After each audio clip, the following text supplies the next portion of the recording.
At my engagement party, the man who broke my heart 5 years ago walked in, smirked, and whispered, "Guess I missed my turn, huh?"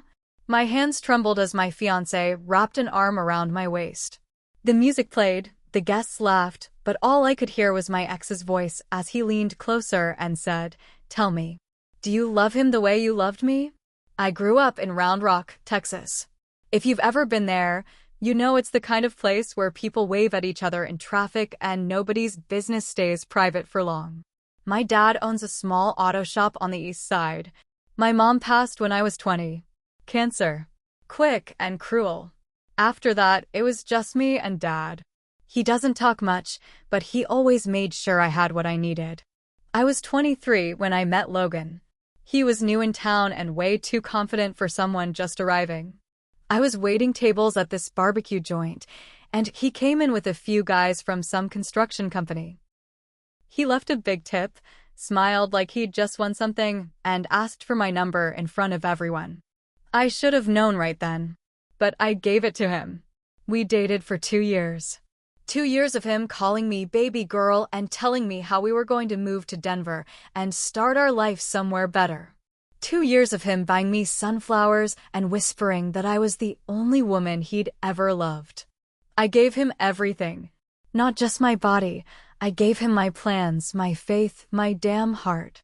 He asked to move in after 6 months. I was stupid. I said yes. We got a little apartment near downtown. Nothing fancy. I picked up extra shifts to cover groceries so he could save more for our future. Then one day, he was just gone. It was a Tuesday. I got off early and stopped by the grocery store because I knew he liked that vanilla creamer in his coffee.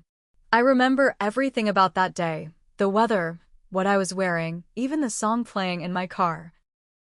I opened the door and the place was dead quiet. Half the closet was empty. His PlayStation was gone. So was the box where we kept our cash savings. My stomach dropped so hard I almost fell. I called. Straight to voicemail. I texted. No response. I drove to his work. They said he quit the week before. Just never showed up again. I lost it. I couldn't eat, couldn't sleep. I was throwing up in the mornings and crying at work. A week later, my friend June called me. Her voice was shaking. She told me to check Instagram. There he was. Logan. In New Orleans. Arms wrapped around some blonde woman in a skin-tight red dress. He looked happy. Relaxed. Like I never existed. I didn't get closure. I didn't get a goodbye. He didn't even have the decency to lie to my face. He just vanished like I was nothing. I thought I'd never come back from that. But somehow I did. I poured myself into work. Got my real estate license. Worked 2 jobs. I didn't date for a long time. I didn't trust myself to pick anyone good. Then I met Alex. Alex is the opposite of Logan in every way. He's quiet, patient, and honest. He doesn't play games. When he says something, he means it. He's not flashy, but he shows up. Every damn day. We dated for a year before he proposed. Christmas Eve, at my dad's house. He got down on one knee while we were all in our pajamas. My dad cried. I said yes so fast I barely got the word out. So last month, we had our engagement party. June planned most of it, music, decorations, food. It was beautiful. I wore a white lace dress. Alex wore a clean blue button-down and held my hand all night. Everything was going great. Until I saw him. Logan. He walked in like nothing had happened. Like he didn't leave me in pieces 5 years ago. He wore a black jacket and jeans like he was coming back from a concert, not crashing a private event. I froze. I couldn't move, couldn't think. My stomach turned. June saw him too and looked like she was about to explode. But before I could say anything, he walked right up to me. Smirked. Same damn smirk. He leaned in and said, "Guess I missed my turn, huh?" His breath was warm on my ear. My hands started shaking. Alex was next to me and put his arm around my waist. "Everything okay, babe?" he asked, smiling because he didn't know who this man was. Then Logan leaned in closer. Tell me, he whispered. Do you love him the way you loved me? And just like that, I was back in that apartment. Alone. Screaming into the silence. I didn't cry. Not there. Not in front of him. But something in me snapped. I didn't know what I was going to do yet. But I knew I wasn't going to let him walk out again like he didn't ruin me. He wanted to stir up the past? Fine. Let's go. I spent the rest of the night pretending I was okay. I smiled for the pictures. I kissed Alex when people toasted. I nodded when my aunt told me how lucky I was. But I wasn't there. Not really. My mind was stuck on the way Logan looked at me, like he still had some kind of hold on me. Like he could just walk in and wreck my life all over again. I didn't tell Alex who he was. Not yet. I needed time to think. That night, after everyone left and we were home, Alex was brushing his teeth and I was sitting on the edge of the bed, staring at the floor. My phone buzzed. A message. Unknown number. Still as beautiful as ever. Can't stop thinking about that look in your eyes tonight. I stared at it for a full minute before deleting it. But the next morning, another one came. Remember that spot by the river where we used to sit? I'll be there Friday night. Come talk. Just talk. No games. My stomach twisted. I should have blocked him. I didn't. I told myself I was curious. That I needed closure. That I wanted to tell him off to his face. But if I'm being honest, part of me still wanted to understand why. Why he left. Why now? Why he looked like he regretted it. So Friday came. I told Alex I had a late showing for a house across town. He kissed my forehead and said he'd keep dinner warm. I hated myself for lying to him. But I drove to the river anyway. He was already there, sitting on the old bench under the cypress trees. He stood up when he saw me, gave me that same damn grin. Didn't think you'd show, he said. I shouldn't have. We sat. I stayed stiff. He was relaxed, like we were just old friends catching up. I didn't come to make trouble, he said. I messed up. You know that, right? I wasn't ready then. I got scared. Scared? I laughed. Cold. You ghosted me, Logan. You didn't get scared. You ran. He looked away. Yeah, I did. And it was the worst mistake of my life. I didn't say anything. I kept thinking about you, he went on. Even with her. Even after New Orleans. I kept wondering what would have happened if I'd stayed. You don't get to wonder, I said. You made your choice. He nodded slowly. I know. Seeing you with him, happy, it hit me harder than I expected. That's because you thought I'd be broken forever. He didn't deny it. Then he reached into his coat pocket and pulled out a small velvet box. Don't, I said, my voice sharp. It's not what you think. I'm not asking anything. I bought this 2 weeks before I left. I was gonna propose. But I panicked. He opened the box.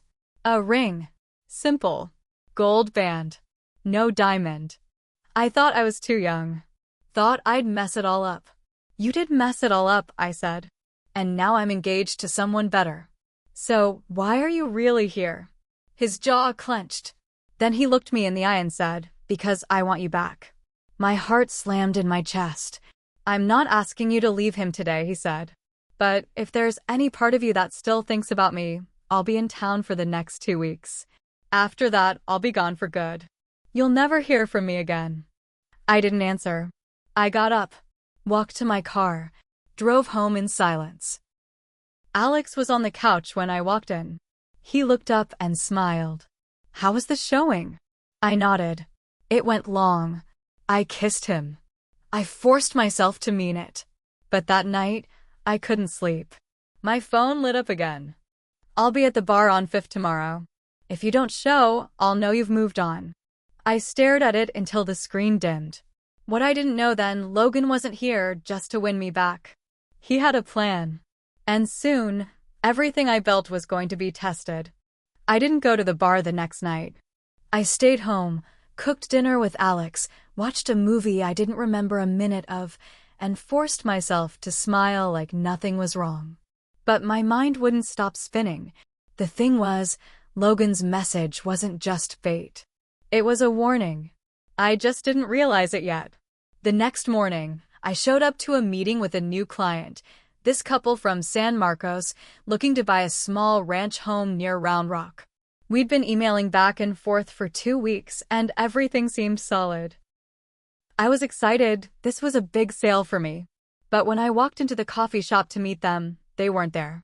Instead, sitting at the table with 2 coffees in front of him was Logan. He looked smug. Calm. Too calm. I froze. He waved me over. "Relax," he said. They weren't real. I sat down hard. "What the hell are you doing?" "I told you," he said. "I want to talk. And since you won't come to me, I figured I'd come to you." My heart started to pound. "This isn't funny," I said. "Wasn't trying to be funny," he said. "I just needed a way to get you alone." I looked around. The place was half full. Nobody was paying attention to us. "You're insane." "No," he said. "I'm still in love with you." I stood up. "This is harassment. Don't contact me again." But he wasn't finished. "Does Alex know about what happened with your license?" he asked, loud enough for the woman at the next table to turn her head. I stopped cold. I hadn't told anyone. 5 years ago, after Logan left, I fell behind on payments. I had to sell my car to make rent. I lied to a client about a listing, said the house had a pool when it didn't, just to close the sale. It was stupid. Desperate. And yes, I got caught. They suspended my license for 6 months. I got it back, eventually. Learned my lesson. Cleaned up. But nobody, not even Alex, knew. "You've got nothing," I said. He leaned forward, still smiling. "I've got enough. And I know people who'll listen. People who'll spread things around. You think Alex's family won't care that his fiancé has a history of lying to clients?" "You wouldn't," I whispered. "Then come meet me tonight," he said. "That's all. Talk to me. 1 hour. Or I go public. I've got the email trail. Screenshots. Hell, I've got the old report." I walked out without answering, but I couldn't breathe. I sat in my car with the engine running and tried to make sense of it. Why now? Why dig that up? He didn't just want me back. He wanted to control me. Again. I had 2 choices. Go see him and hope I could talk him down. Or tell Alex everything and risk it all. But before I could do either, I got a call from June. "You need to come to the office." Now. She worked as my assistant part-time, handling appointments and listings. I drove straight there. When I walked in, she looked pale. "Someone called pretending to be a buyer," she said. "He asked about you." "A lot." Then he asked about the pool incident. I sat down. My stomach dropped. "He's trying to ruin you," she said. I nodded. "I know. You have to tell Alex." But I couldn't, because I had one more secret. Back when Logan left, when I was barely surviving, I took a loan. Not from a bank. From a man my dad once warned me about. He said he was old school. I was stupid and desperate. I paid it back. Every cent. But if Logan found out about that, he could burn everything down. And I had no doubt he would. That night, I didn't sleep. I sat at the kitchen table, watching the clock crawl past midnight, while Alex lay in bed snoring softly like he didn't have a single worry in the world. And why would he? I had never let him see the parts of me that still carried scars. But now those scars were coming to the surface. I knew Logan was dangerous, but I didn't know how far he'd go until I got the envelope. It was waiting for me in the mailbox the next morning. No return address. No note. Inside were 3 things: a printed copy of the complaint filed against me from 5 years ago, a grainy photo of me handing an envelope to the man I borrowed money from, James Jimmy Vito, known around town for quiet loans that came with loud consequences, a USB stick. I plugged it in. It was a video. Security footage. From 5 years ago. Me at a gas station parking lot. Me handing Jimmy the envelope. He pats my shoulder. I nod and get into my car. No context, but it looked bad. Real bad. I felt sick. Logan wasn't just threatening my engagement anymore. He was digging into the worst year of my life and turning it into a weapon. June was the only person I told. You have to get ahead of this, she said. Tell Alex everything. Now. But I couldn't do it. Not yet. Because I needed a plan. So I called someone I hadn't spoken to in 3 years. His name was Curtis, and he used to be friends with Logan before things went south. Curtis had always been a little shady, worked in IT, dabbled in stuff that wasn't exactly legal. He owed me a favor. Big one. Back when I helped him get out of a lease early and didn't tell his girlfriend he'd been cheating. I asked him to dig into Logan. Emails, phone records, anything. I'll see what I can do, he said. But you owe me after this. Fine. I'd pay whatever he asked. The next day, Curtis sent me a file. Logan had been fired from his last 2 jobs. He'd been sued for breach of contract twice. And most importantly, he wasn't just visiting Round Rock. He was staying with his cousin who lived 1 street over from me. He'd moved back a month ago. That meant he'd been watching me for weeks before the party. My blood ran cold. This wasn't love. This wasn't heartbreak. This was a setup. I told June to stay off social media for a while, to lock up the office after hours and never open the door to anyone she didn't know. Then I drove to Logan's cousin's house. He wasn't there. But the cousin, some skinny guy named Aaron, opened the door and froze when he saw me. You're Logan's ex, he said, eyes wide. I need to talk to him. Where is he? Aaron scratched his neck. He said he was heading to your office. I didn't wait. I sped across town, heart in my throat. When I pulled into the lot, the lights were on. June wasn't supposed to be there. I ran inside, and there he was. Logan, sitting in my chair, behind my desk, feet up, calm as ever. June was frozen in the corner, her face pale. What the hell are you doing? I snapped. He stood up slowly, walked toward me. Close. You should have met me at the bar, he said. I stepped between him and June. Get out. Now. But he didn't move. You know, he said, smiling that sick smile, it's funny. You were so strong back then. But now? Look at you. Lying to your fiancé. Lying to your clients. You're no better than me. You don't know a damn thing about me. I know everything. And if you don't come with me tonight, I'll tell Alex. I'll tell the press. I'll ruin you. Then he leaned close, real close, and whispered, I always knew you'd crawl back to me eventually. That's when June screamed. Because I didn't crawl. I swung my fist and hit him square in the jaw. He stumbled back, more shocked than hurt.